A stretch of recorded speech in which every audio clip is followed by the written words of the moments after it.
This is Techno Manila Live Channel, Digital Broadcasting Network. Subscribe now.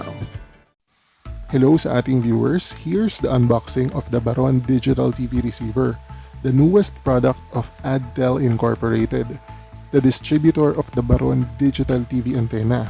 So kung namamahalan kayo sa GMA Affordabox, which is currently priced at 888 pesos, itong Baron Digibox, 799 pesos lang siya at available sa mga authorized distributors.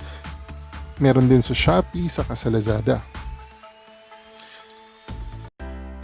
Aside from receiving digital TV channels, ang Baron Digibox ay mayroong multimedia player, personal video recorder, EWBS ready or emergency warning broadcast system, pwede rin siyang phone charger, HDMI ready, may free games installed at maaari kang mag-access sa YouTube gamit ang separate Wi-Fi device.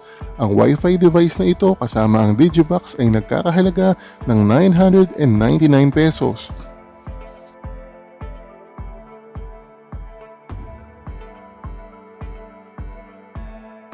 Kasama sa package ang Wi-Fi device, pero pwede mo itong bilhin separately. Kasama din sa package ang indoor antenna. Pero kung meron na kayong lumang antenna na hindi ninyo ginagamit, pwede nyo rin gamitin dito sa Baron Digibox.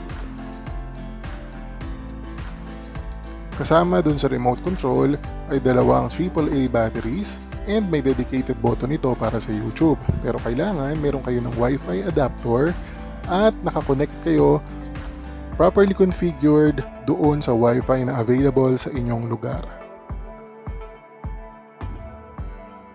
Kasama din ang RCA cable para sa audio and video, yung yellow para sa video, at yung red and white para sa left and right audio.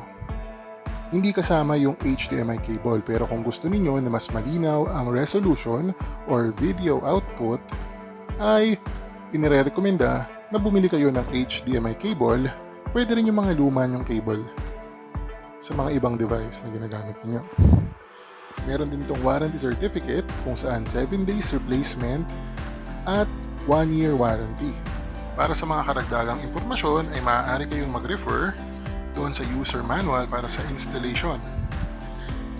Kasama din yung kanyang power adapter na may low power consumption naman.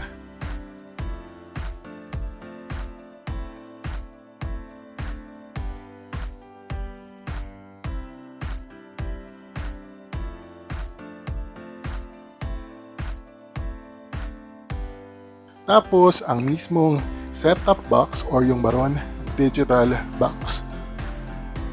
Okay, so nakalagay dito Ichibangai Company Limited Japan. So ito siguro yung supplier nila. Tapos siya ay consumption 8 watts.